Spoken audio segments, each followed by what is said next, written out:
5 things to make daily reports better. In this video, I'm going to talk to you about the different important parts of a daily report and 5 key things that will really help you to make it a consistent habit that you can implement. So what are the most important parts? How can we make it not such like a tedious, boring task? How we can turn all of that into a habit. And another thing that we're going to talk about in this video is why just saying, hey, get it done will never work. So stay with us.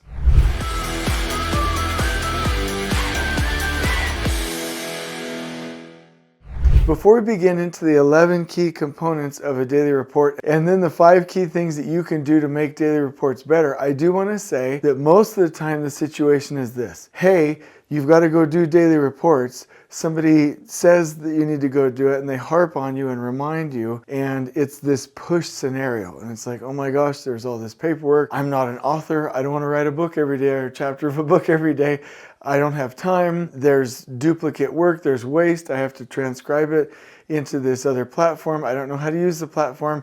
Like, this environment will not work unless we streamline the flow of how we do it. You can't just tell, like, let's say that I'm a company owner or I'm a superintendent or a general superintendent or a PM, and I'm like, hey, do daily reports, do them.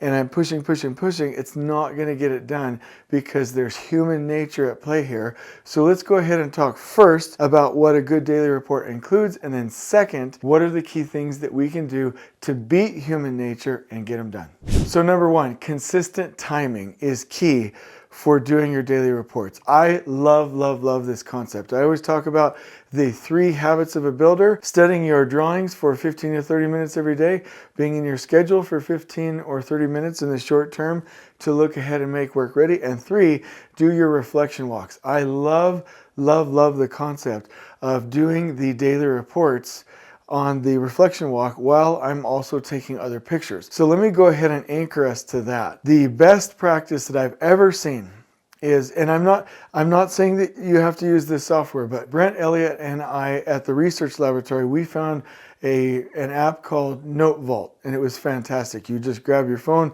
you take pictures, voice to text for any of the data. It automatically we had CMIC on that project. It automatically transferred all of the pertinent information, and it was just a part of the habit. So when Brent or I would go around, it would be like, oh, let's take pictures here and notify the trade partners of something. Oh, let's take pictures here. I need my carpenters to please do something the next day. Oh, I see something from a daily report, send a picture. It's the same habit, same focus in that reflection walk, and it worked really well. And because it was so simple, it was pretty addictive. Number 1, have consistent timing.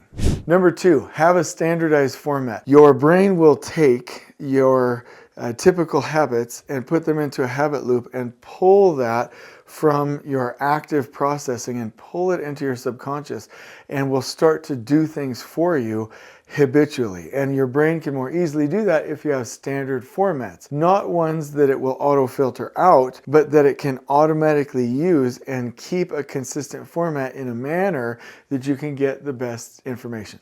Number 3, detailed content. Now, that more words does not mean detailed content per se.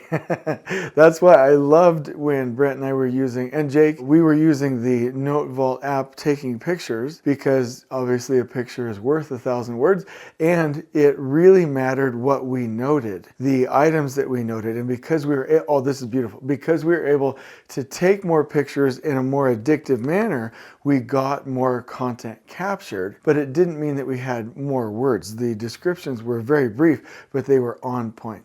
Number 4, capture your weather conditions. And in a daily report software like Note Vault, or even when you attach these applications to a local weather station, typically they will do the date, time, and the complete weather and atmospheric conditions for your daily report so that it can be a part of that end product. So you might not need to worry about that, but obviously check to make sure that you're documenting the weather. And you need to document the weather specifically, because if you had a rain day or a snow day or excessive winds, anything that shut down your project, you'll want to make sure that that is documented well, especially with pictures, in case your contract only allows the use of a rain day into your buffer based on your ability to prove that it was an impact. Number 5, we've already talked about it, but photos and visuals, these are crucial. Like if you had to bring it up in the court of law or with your owner or in an OAC meeting, wherever you're going to be, the best option is to have pictures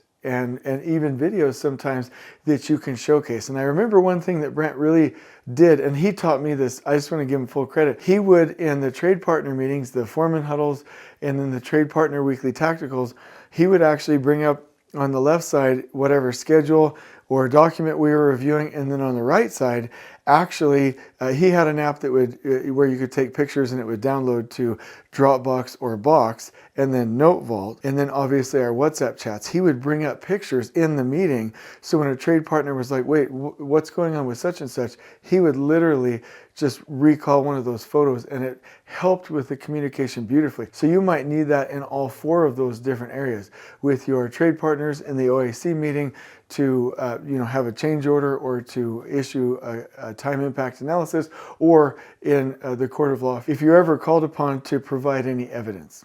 Number 6, if there are any issues on site, you definitely want to document them clearly. 7, you'll want to document things that correspond with your trade partner's daily reports, meaning you want to tell the full story and make sure that the information is accurate. So if you have received your trade partner daily reports and there are key items that they have focused on, you will want to obviously take pictures and make sure that you're providing the full context with those points. And number 8, you might want to consider productivity metrics for how much was completed, how many people were on site, obviously labor counts, right?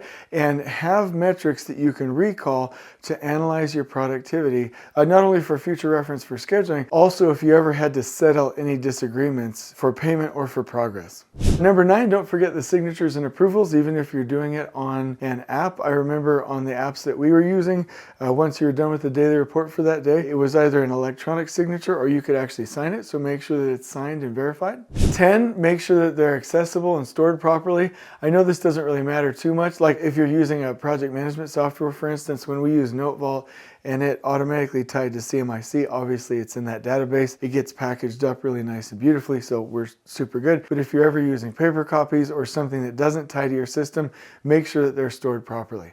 And 11, keep providing training and consistency. So let me just say this, if you're a general superintendent or a PM, instead of being like, just do this, I know they suck, just do this. No, just go out there with your superintendent and set an example and be like, hey, let's grab our app and let's go ahead and take these. Oh, there's a snapshot. Oh, I would mention that. I would mention that. I would mention that. And then make that a habit. Get that going for, I'm going to suggest a month, right? For 20 working days minimum, preferably for 3 months, 60 working days, and get that habit going in addition to the other pictures you take, and you will be set. And so the key for this, the 5 things that I promised you are, number 1, align the habit. And what I mean by that is, if you're already doing something where you have intrinsic motivation to do it, pair your daily reports with that at the same time in the same habit loop, and you will have a higher likelihood of it taking place. Number 2, make it natural. It's not natural for foremen and superintendents to go write books. They're not authors. They didn't say, hey, I want to go write a book. They said, I want to go work with my hands in the field. So do something that is natural. If they're addicted to their phone or their iPad, or they have some other natural process, or they like working with their field or project engineer, pair them in a way with this task that makes it natural for them. Number 3, I highly recommend using software, especially when you can take pictures and then voice to text your notes so that it's real time and fast, and I would also say addictive. Number 4, eliminate any waste along this process. We don't need, huge paragraphs and full chapters of book writing in here. We don't need prose. We need real data. We don't need additional steps. We don't need transcription. We don't need to copy it over manually into a different software. Look for waste anywhere in this process and remove it so that it can become addictive and useful to the superintendent and beneficial for the project. And lastly, I said align it to a habit, but I would say 5, make it a habit. So if you're a GS or a project manager or a senior super or whoever you are attempting to get your super, assistant super, field engineers or whoever and your trade partners to make this a habit, walk with them, set an example, and really help them to normalize this to where it's locked in and then it becomes muscle memory. A couple things that I love to do is tie it to the reflection walks. Also follow the pattern of foremen turning in their daily reports in the afternoon foreman huddle, collecting them,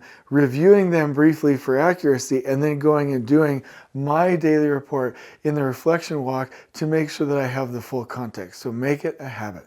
Just like when you subscribe to this channel so that it could pop up the videos on a daily basis so that you could watch these videos, just like that, you've systematized it. You've gotten rid of the waste because you've subscribed. They will always show up. It's consistent.